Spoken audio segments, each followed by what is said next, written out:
cette dame dit que le Mali va d'échec en échec. Où est l'échec? Pendant 9 ans, pendant 10 ans qui a échoué. Pendant 10 ans, Steve, figure-toi que la France n'a même pas tué 49 terroristes au Mali. Et personne n'a jamais vu un corps de terroristes que la France a tué. Tout simplement parce que ce que l'État malien est en train de dénoncer, c'est ça la vérité.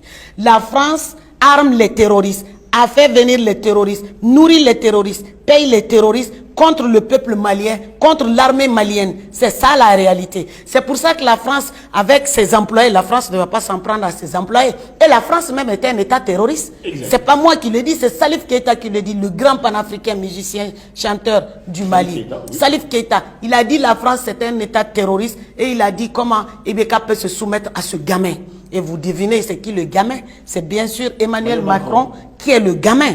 Donc la France c'est un État terroriste. Ça c'est un fait. C'est la France, la preuve est que notre autorité a tiré Macron par les cheveux pour l'agenouiller devant l'ONU et faire éclater la vérité avec des preuves. Parce qu'aujourd'hui, avec la montée en puissance de l'armée malienne, on a des radars, on a tout. Donc les intrusions aériennes que la France faisait au Mali ne sont plus possibles. La France ne peut même en étendant son transpondeur.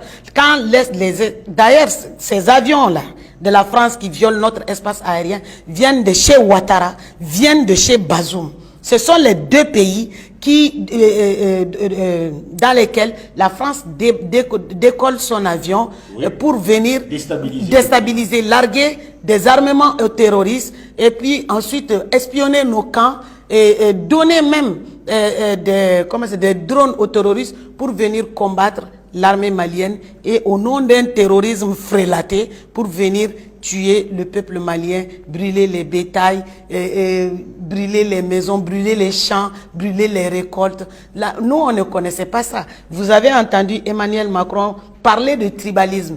C'est exactement ça que RFI faisait aussi au Mali. Et ça ne peut pas marcher parce qu'il y a un brassage ethnique au Mali. Oui. Il y a un grand brassage. Donc le peuple est très très mature. Moi, ma mère est Peul. Ma mère est Peul, sa mère est Peul, son père est Peul. Mon père n'est pas Peul. Donc le Mali, c'est comme ça. Ils ne peuvent pas réussir l'ethnicité, comment dire, le tribalisme chez nous, parce que tout simplement, le peuple malien en a fini avec le jeu macabre. Non, avec le jeu macabre. D'ailleurs, on a condamné, tout le monde a condamné les propos de Macron. Il faut le répéter, sauf les politiciens maliens. Eux, ils sont dans le silence, espérant que... et quelques partis politiques qui avaient été financés par la France... C'est pas quelques, on est en train de sortir du système France-Afrique. Oui. La majorité des partis politiques travaillent pour la France. Et récemment, ils sont partis à l'Union, non, à la CEDEAO, pour demander à la CEDEAO, pour dire que les militaires ne veulent pas lâcher le pouvoir. Il faut que Jonathan Goodluck vienne faire un tour au Mali. Et lui aussi porte son chapeau noir de gangster. Il vient s'asseoir pour nous raconter des bêtises. Non, vraiment, il faut respecter votre calendrier pour venir nous donner des injonctions, pour venir nous donner des leçons.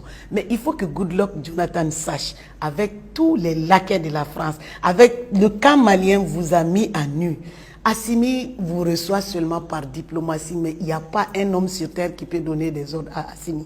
Vous perdez votre temps. Si les Maliens, le jour où les Maliens vont décider qu'il sera président, ni vous, ni vos maîtres, personne sur cette terre ne pourra l'empêcher parce que c'est le peuple. Il sera président pour le peuple, pas pour vous, pas pour vous.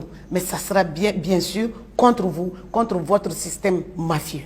Dans tous les pays. Et c'est comme ça qu'on va chasser le franc CFA et que le Wagner, chef des mercenaires, Alassane Ouattara, va manger tout seul son projet d'écho, enfin son écho. Donc il faut absolument que les peuples africains se mobilisent pour dénoncer la présence des bases militaires françaises ici. Ils n'ont qu'à aller sécuriser d'abord le peuple français. Donc à défaut de cela, ils peuvent aller soutenir l'Ukraine comme je viens de le dire. Donc le franc CFA, les multinationales, les bases militaires, la langue, tout ça va partir parce que si vous voyez aujourd'hui que la France a le culot d'être notre open holder à l'ONU, c'est parce qu'on parle encore sa langue. Oui. C'est pas seulement qu'on parle sa langue, c'est-à-dire que sa langue est la langue officielle dans nos pays. Mais du moment où ça ne sera pas la langue officielle de nos pays, la France n'aura plus le droit de parler au nom des Africains, sans les Africains et contre les Africains. Ce droit-là, on va l'arracher à la France. L'essentiel, c'est d'arriver aussi à arracher le droit de veto à la France, à l'ONU. Il y a beaucoup de choses dans cet ensemble-là. Et aussi, je parlais tout à l'heure des manifestations.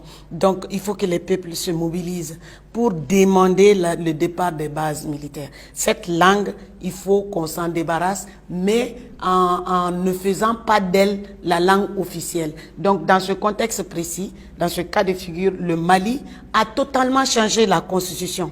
Donc, la dite constitution va finir, je pense, dans 2-3 semaines. Ça sera disponible parce que nos constitutions coloniales sont taillées à la mesure des accords coloniaux que la France a imposés, que le colonel putschiste de Gaulle a imposé aux peuples africains. C'est pour cela que le Mali veut se débarrasser de tous les colonialismes et même au CNT, nous avons voté des projets de loi pour nationaliser les ressources, les sites que la France occupe, voilà, occupe illégalement dans nos pays. On a nationalisé cela. Et ne sois pas étonné que dans la nouvelle constitution, tout soit naturalisé pour le bonheur du peuple malien et africain.